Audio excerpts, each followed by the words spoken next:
This morning, flashpoints begin to emerge in the state legislature on issues like banning minors from social media, going after doctors who perform sex changes on children, and Speaker Phelan saying lawmakers need to have a tough conversation about the Uvalde school shooting.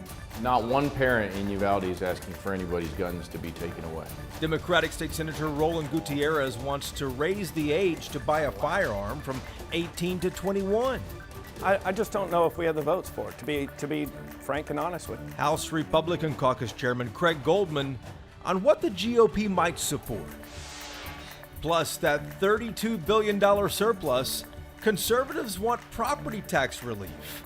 Democrats have another idea. There's a way that we can actually put money in people's pockets where they'll actually benefit from it. Why don't we just give them the money and trust them that they're going to invest it the way they want to? The House Democratic Caucus Chairman Trey Martinez Fischer on the program with us right now. Inside Texas Politics with Jason Whiteley starts now. Good Sunday morning to you. I'm Jason Whiteley. The state legislature spinning up into action last week. Here are some of the earliest headlines from Austin. One point of contention in the Texas House is now settled. Speaker Dade Phelan will be able to appoint Democrats to chair a few certain committees. Committees are important because they can either advance or kill legislation. A handful of conservatives oppose this, arguing the GOP has the majority and therefore should have full control of the legislative process. Tradition won out, though, and the Speaker can appoint Democrats to head committees if he so chooses. If Texas Democrats decide to break quorum this session, they're going to have to pay. This is another new House rule approved on Wednesday. Quorum breakers will have to pay a $500 fine each day they are gone. Remember, 2 years ago, most House Democrats in Texas, they fled to Washington, D.C., trying to kill the legislation that would eventually change Texas voting laws. The lawmakers eventually returned, and that law finally passed. And in a sign of the ever-growing diversity in our state, two newly elected Texas representatives made history when they were sworn in Tuesday. Dr. Suleiman Lalani from Sugar Land and Salman Bojani from Euless are the first two Muslim lawmakers to serve in the Texas legislature in the state's 176-year history. A question to start our program this morning. Think about this just for a moment. How long would it take you to spend $32 billion? Texas lawmakers have 140 days to spend that surplus, and their ideas on how to do that are quite different from Republicans to Democrats.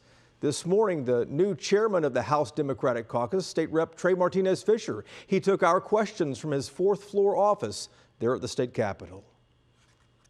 Mr. Chairman, congratulations on the new position here. What is the priority for Democrats this session? You're still in the minority, so what do you think you can get accomplished? Well, look, let me tell you a couple of things. Every time you go through a redistricting cycle, you see Republicans just gerrymander a very safe, comfortable majority. This time around, they only netted one seat. So we start off this legislative cycle knowing that they just picked up one seat in an election that was supposed to be big for them in a time where Greg Abbott won by double digits. That being said, it tells us that people in this state are not necessarily bought and sold on the notion of one party dominating control of the conversation. So as we go to work this session, the number one thing we have to talk about is there are about 33 billion reasons as to why we should be bipartisan and pragmatic. We have the opportunity to actually help people. This is my 11th term. Every time I come here, there's some fantastic ideas, but no money. So now we have a little bit of money to invest in our people, and let's see who has a better vision of helping middle-class Texans struggle through what we know is a very tough time. Well, let's talk about the surplus there. $32.7 billion, I believe, is what the comptroller estimates. Where do Democrats think that money should be spent on? Property taxes seems like it's something that both parties agree on.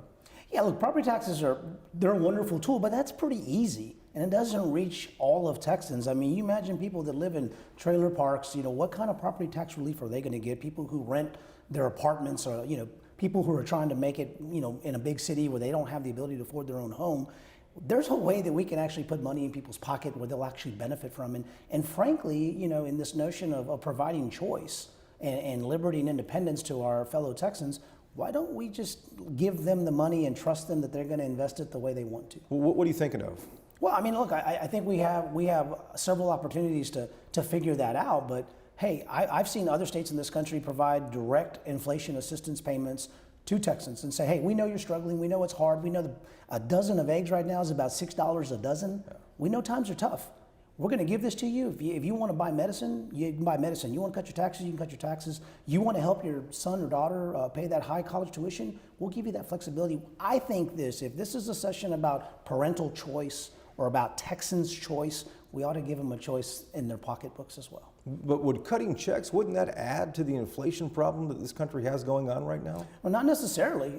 It only contributes to the cost of goods. I mean, what if you were investing it to pay down taxes, to pay down your mortgage? What if you're investing it back in your business, to lower cost? And when you're lowering cost in your business, well, then you're not impacted by inflation. So look, I trust Texans more than anything. I trust them over us to do what's best for their pocketbooks. Let's talk about the new position, caucus chair.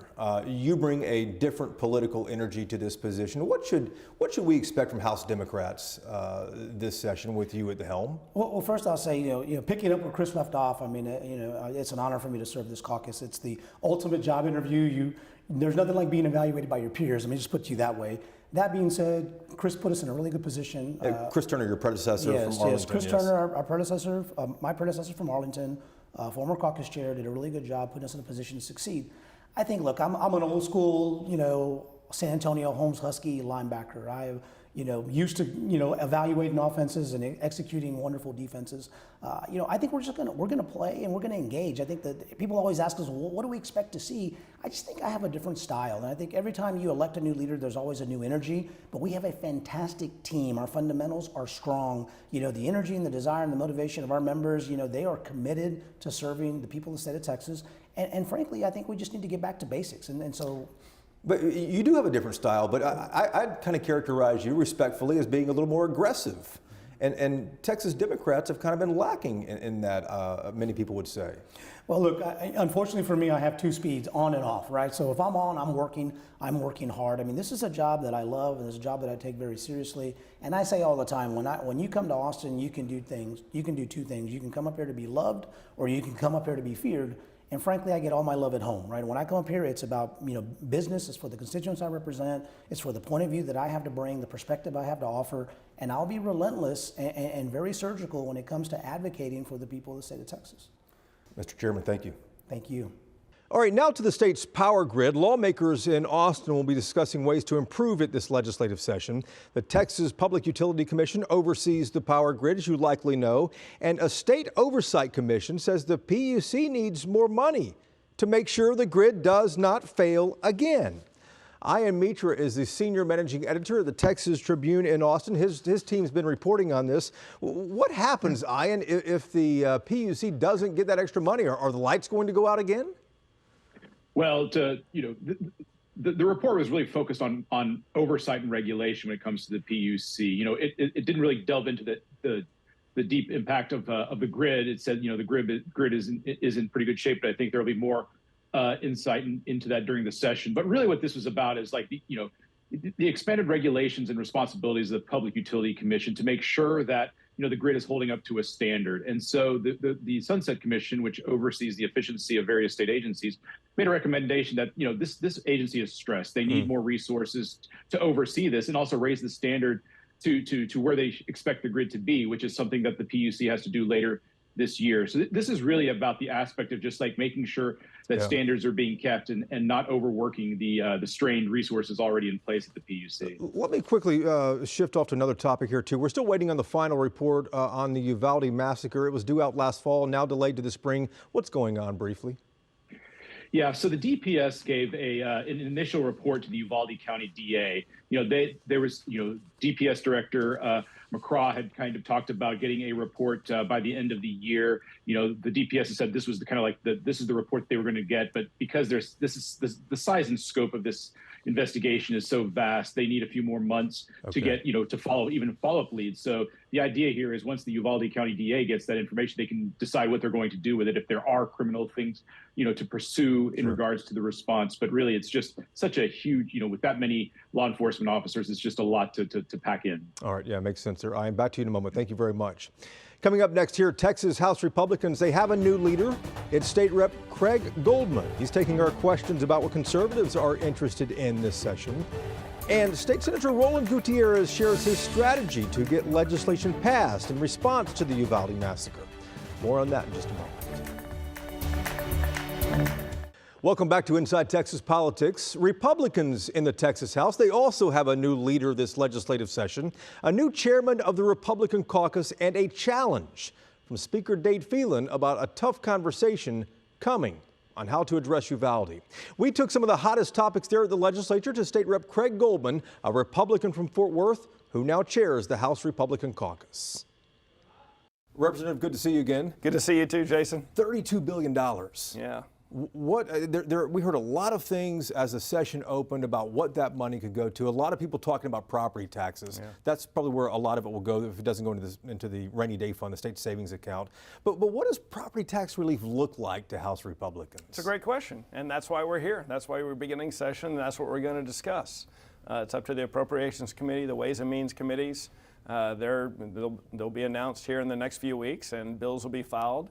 And determine what happens with that money and how it happens. We're all in favor of giving property tax cuts. We know that's one of the biggest complaints our constituents talk about every single day with us. We feel it too. Yeah. But we have to make it sustainable. There's no point in giving someone a property tax cut for 1 or 2 years if we can't make it sustainable and make it, and instead of having to raise your property taxes in 3 to 4 years from now. Making it sustainable is one thing, but meaningful is something else as well. You know, we've seen the legislature make these moves in sessions past, but a lot of times folks are like, I don't really feel this because it's all in the wash with the appraisal. That's exactly right. Yeah, and you heard the speaker today talk about appraisal reform. So look, all those issues are on the table. It's why we talk about it on day one so that we can start planning and start organizing. And then hopefully by the end of session, we have real legislation that has teeth in it where we can make those changes. Speaker Phelan mentioned reining in social media companies in his opening speech. We've heard some talk. Jared Patterson from North Texas was on our program and spoke about that. What might that legislation look like? I don't know. Are you in support of that? Well, I think on the surface, yes, but we'll see what it says. You know, again, we're at the beginning of the session and so many bills have already been filed and people are like, oh my gosh, look at this bill that's been filed. You know, I can't believe it, or go, Bill, go, whereas you don't know if it's even going to get a hearing. So again, all of that is part of the process. Again, in about 3 weeks, I'd say, we'll have committee assignments. We'll know who the chairs are. We'll know who sits on what committees. Bills will start getting referred. And then we really want and need and hope the people of Texas come down here and advocate as individuals in Texas for or against different pieces of legislation. That really matters to us. Speaker Phelan said in his opening remarks that, quote, we owe it to the memory of those children in Uvalde, children and teachers, to make sensible, meaningful change while acknowledging also, he said, tough conversations are ahead on that. Would Texas conservatives consider raising the limit to purchase a weapon from 18 to 21? I don't know about that, Jason, but I know we have to do something. And again, I give Speaker Phelan great credit for forming the committee that he did with Chairman Burrows, Dustin Burrows, and Joe Moody, a bipartisan committee, and former Justice Guzman from the Supreme Court were on there as well, and went down to Uvalde and just really discussed everything and put together a comprehensive report on what they discovered. And I think we're going to, those two especially, Representative Burrows and Moody, will form basically some very tough piece of legislation we'll have to consider passing. What would be, I mean, for so long we've heard, and conservatives have told me, and you've told me too, you know, gun laws are a non-starter here. I just don't know if we have the votes for it, to be frank and honest with you. I mean, I was surprised the speaker mentioned that. Yeah. I mean, considering that the votes have never been here in the past. Yeah.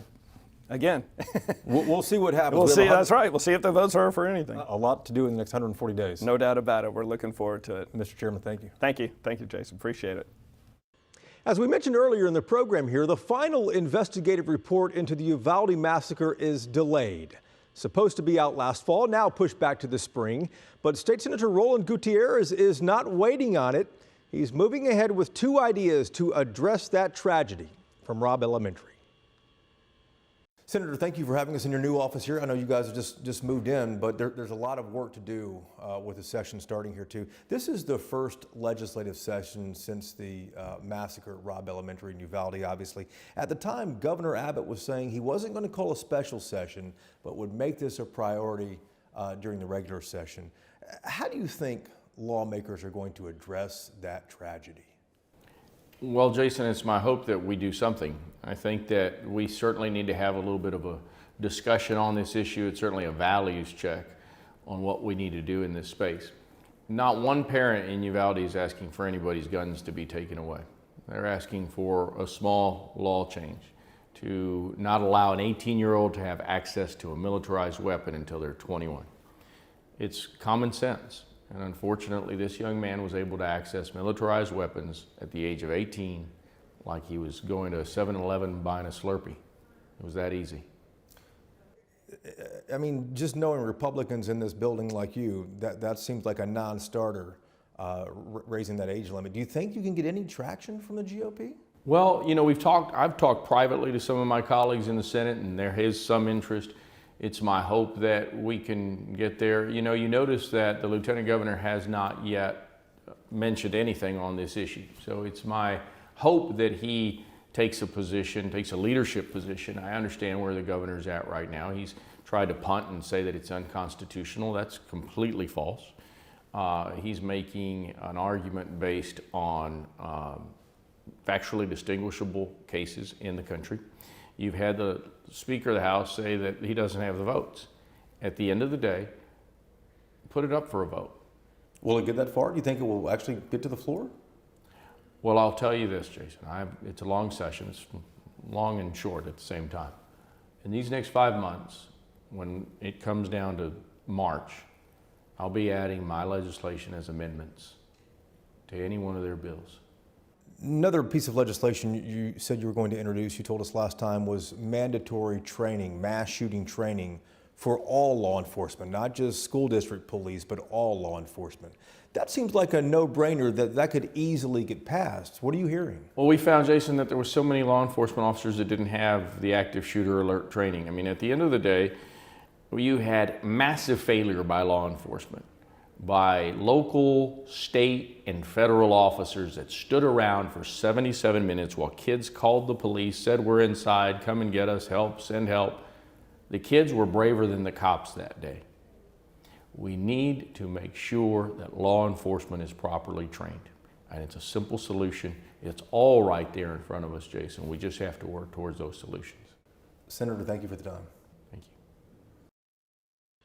4 Texas Republicans in Congress got powerful positions in leadership under Speaker McCarthy. But what kind of benefit might Texans see? We will ask next on the Roundtable.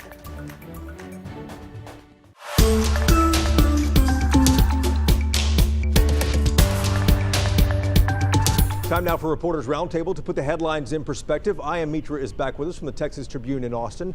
Bud Kennedy is here from the Fort Worth Star-Telegram, and Bernadine Steptoe, political producer at WFAA, joins us for this segment each week. Let's start with you. And 4 Texas Republicans in Congress got leadership positions, chairing committees. Are Texans really going to see any benefit out of that, you think? Well, there's certainly a lot of clout with this and a lot of exposure that brings a lot of attention to the state. And these are, a couple of these are very prominent positions. Obviously, Kay Granger chairing appropriations, Michael McCall with foreign affairs. I mean, but just to put it in perspective, before the 2018 election, there were 7 committee chairs among Texas Republicans in the U.S. House. So the clout's not quite as where it was, but it's still something that does give some Texans some bragging rights. That is good context, Bud. I mean, so we look back at Speaker McCarthy. Does he not like Texans? Not like it used to be, but a couple of new Texans in there. And Granger on appropriations was able to get. You have Jake Elsie on that committee now too, and Michael Cloud from down in Victoria. So she'll be able to poke through a couple of maybe a few dollars for Texas. And Bernadine, that's what it's all about in the end here. When you get one of these leadership positions, you do want to make sure your state and your district are taken care of. And I think that our state will be taken care of, and especially with those chairs. And look at Representative Kay Granger. She's been on that appropriations committee for a while. So I think that Texas will benefit, and especially since we are increasing our representation since the last time when we had 7. But let me ask you about the legislature. Shift back down to Austin here, too. Not any real big headlines in the first week. Dade Phelan, the re-elected Speaker of the House, was re-elected, and soundly beat the opposition from the right. Is he more powerful now because of that? I think, we have a completely different Speaker Phelan this session. He knows what he's doing, and he has the House really solidly behind him. I think they really felt like they got steamrolled by Dan Patrick last session.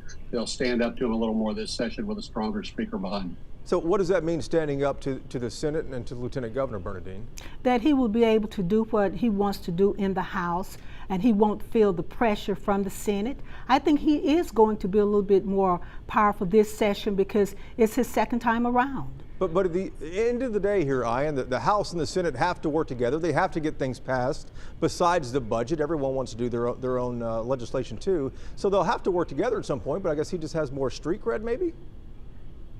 Yeah, that's true. And I think he has a little, certainly more experience in kind of how the negotiations work and how to appoint negotiators and how to work with the lieutenant governor. Certainly, there are going to be some pain points here. There always is between the Senate and the House. But, it seems like there's going to be a strong give and take. But I think Speaker Phelan really knows much more about what, how to kind of handle a lot of these negotiations. And Bud, before we let you go here too, I do want to ask you about Governor Abbott rather. He's sworn in on Tuesday. What do you expect him to talk about in his inaugural address, or do you think he'll save most of the meat for this State of the State?